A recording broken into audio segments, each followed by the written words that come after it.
नमस्कार दोस्तों, आज एक बड़े महत्वपूर्ण विषय पर बात करेंगे कि रिवीजन कैसे किया जाए। बहुत सारे विद्यार्थी कहते हैं कि सर रिवीजन करें कैसे, कि हम एक प्रकार से उस भंवर में फंस जाते हैं कि हमें रिवीजन करना नहीं आता, कि रिवीजन किया कैसे जाए। तो उसी विषय पर बात करेंगे। उम्मीद कर रहा हूँ कि आपके लिए ये वीडियो फ़ायदेमंद होगा। हालांकि रिवीजन एक व्यक्तिगत मुद्दा है, तो मैं मेरे हिसाब से बता रहा हूँ, आप उसको थोड़ा मॉडिफाई करके भी लागू कर सकते हैं अपने ऊपर, बट उपयोगी रहेगा निश्चित रूप से। देखो, सबसे पहली चीज़ रिवीजन का मतलब होता है अभ्यास करना। जो चीज़ें पढ़ी है आपने उसको वापस पढ़ना रिवीजन है, अपने यहाँ पे अध्ययन की भाषा में। तो जब हम कोई विषय पढ़ते हैं, चाहे इतिहास पढ़ रहे हैं, चाहे ज्योग्राफी पढ़ रहे हैं, चाहे पॉलिटी पढ़ रहे हैं, उसका बार बार वापस पढ़ना ही रिवीजन है। और मेरा ये मानना है कि बिना रिवीजन के अध्ययन कभी पूर्ण नहीं होता। और रिवीजन के अभाव में आपने अगर कितनी भी बार कितना ही अच्छा काम किया है, अगर आपने रिवीजन नहीं किया तो आपको रिजल्ट नहीं देगा। मैंने देखा है कि जब भी कोई एग्ज़ाम होता है तो एक बच्चा पूरे साल बढ़िया मेहनत करता है और लास्ट में रिवीजन के अभाव में वो फेल भी हो जाता है। तो रिवीजन किसी भी सफलता में सबसे ज़रूरी कारक होता है। इस रिवीजन को आखिर कैसे किया जाए ताकि हमारे लिए एक प्रकार से परफेक्ट तरीके से काम हो जाए। देखो, रिवीजन करने के बहुत सारे तरीके हैं।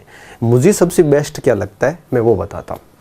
सबसे पहली चीज़, जब आप पहली बार कोर्स पढ़ रहे हो, पहली बार पाठ्यक्रम पढ़ रहे हो, तो जब आपने शुरू किया, जैसे अभी रीट स्टार्ट किया है या फिर फर्स्ट ग्रेड की तैयारी शुरू की है या कॉलेज लेक्चर की तैयारी शुरू की है, तो जब पहली बार आप कोर्स पढ़ते हो तो निश्चित रूप से आप साथ साथ में दो विषय लोगे।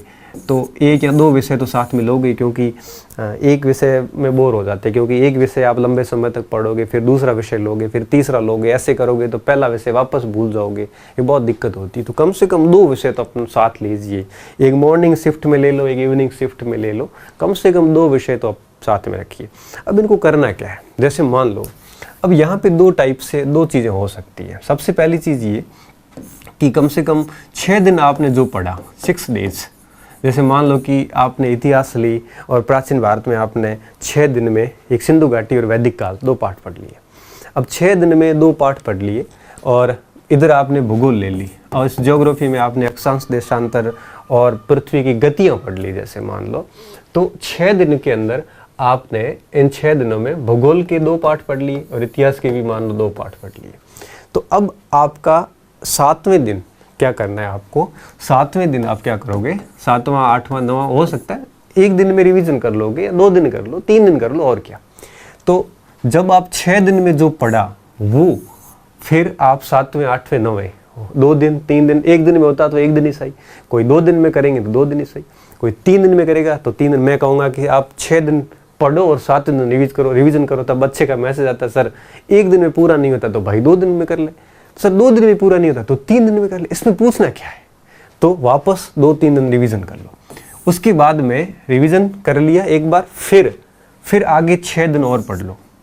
फिर आगे 6 दिन में जैसे 2-4 टॉपिक और पढ़ लिए, फिर उसका वापस 1-2 दिन रिवीजन कर लो।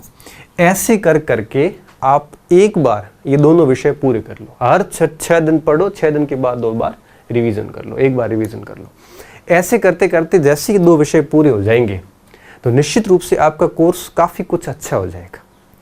फिर क्या करना है, फिर जैसे मान लीजिए कि आपकी पूरी पेपर में, जैसे मान लो आप किसी सेकंड ग्रेड की तैयारी कर रहे हैं, फर्स्ट ग्रेड की कर रहे हैं, मान लो टोटल 8 विषय है, तो ऐसे 2 विषय जैसे पढ़े हैं वैसे अगर आप सारे के सारे विषय ऐसे कर लो, 3 4 5 से ज़्यादा विषय मेरे हिसाब से किसी में नहीं है, क्योंकि मैक्सिमम 5-6 विषय से ज़्यादा किसी में होते नहीं है। और 6 विषय होते हैं तो फिर उसमें पार्ट भी बहुत छोटा छोटा हो जाता है। जैसे अब पटवारी की बात करें तो उसमें भी बहुत छोटे छोटे पार्ट है, बहुत बड़े बड़े पार्ट नहीं है।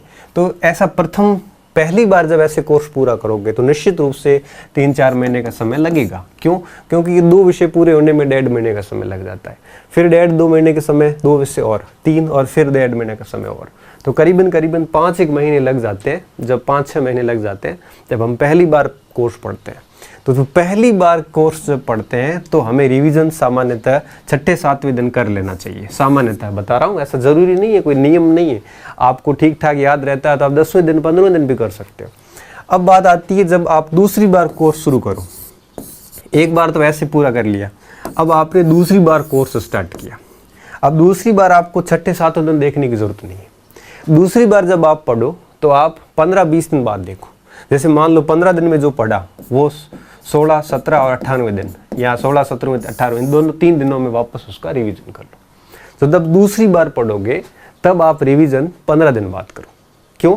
क्योंकि थोड़ा सा याद हो जाता है, फिर वापस बार बार देखने की ज़रूरत नहीं है। तो 15 दिन के मतलब ये कि 15 दिन में जैसे मान लो 5 टॉपिक पढ़ लिए, तो इन 5 टॉपिक की रिवीजन में आपको 2 दिन लगे, तो 2 दिन तक रिवीजन कर लो।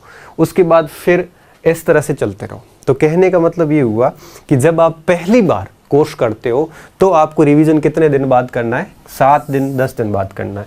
और जब दूसरी बार कोर्स करते हो तब आपका टाइमिंग बढ़ा देनी है, 15 दिन बाद रिवीजन कर लो।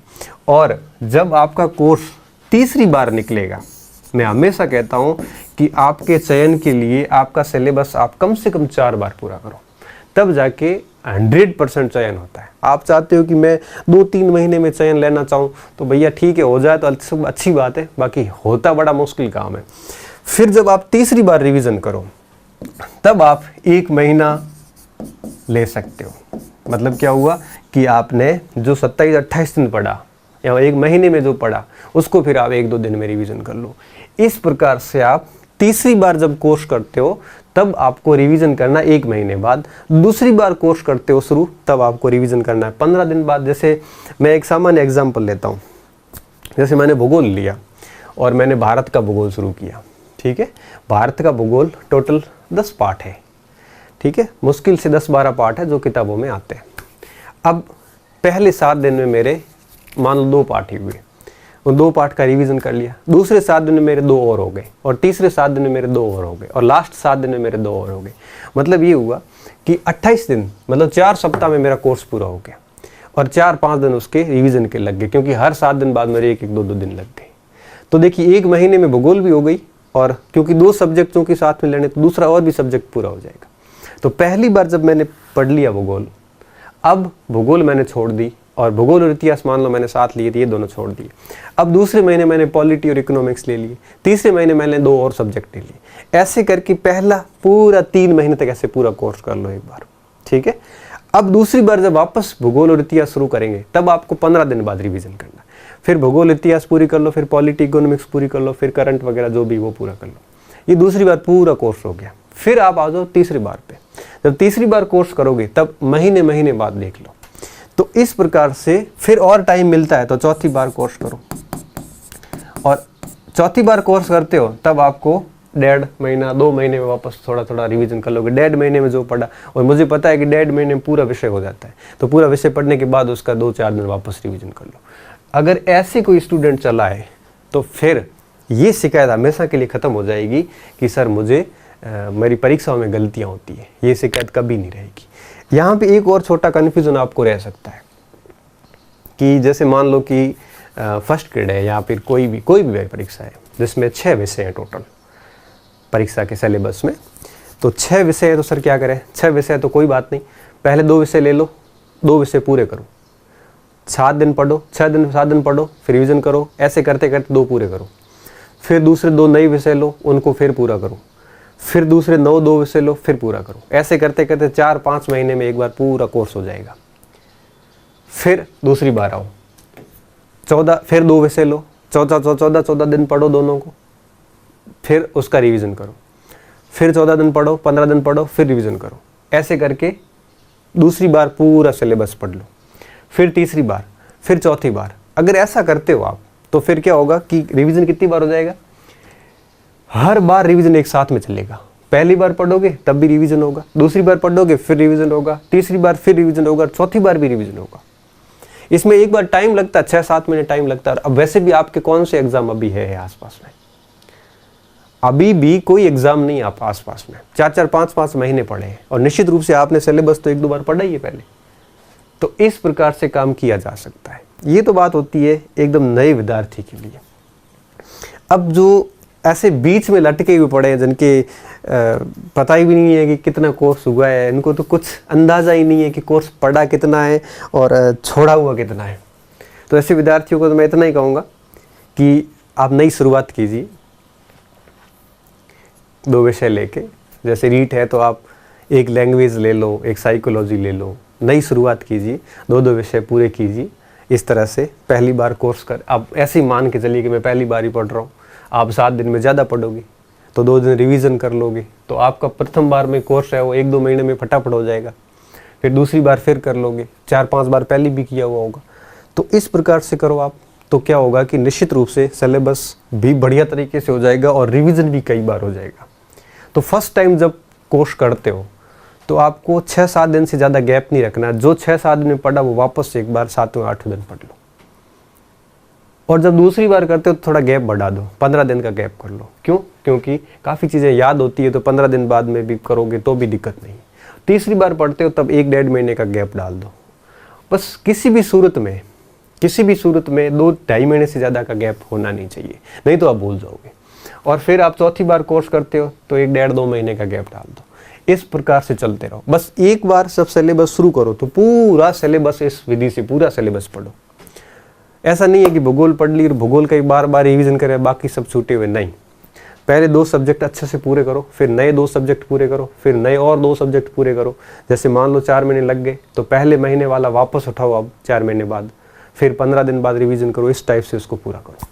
इससे क्या होगा, कॉन्फिडेंस भी बना रहेगा, आप व्यस्त भी रहोगे और बढ़िया तरीके से पढ़ाई भी कर पाओगे। उम्मीद कर रहा हूँ ये वीडियो आपके लिए काफ़ी फ़ायदेमंद सिद्ध होगा और आप मेरी बात को, मेरे भाव को समझ गए होंगे। नहीं समझे हो तो एक बार फिर वीडियो को वापस सुनना, तो निश्चित रूप से ये चीज़ें आपको फ़ायदा देगी। बहुत बहुत धन्यवाद विद्यार्थियों।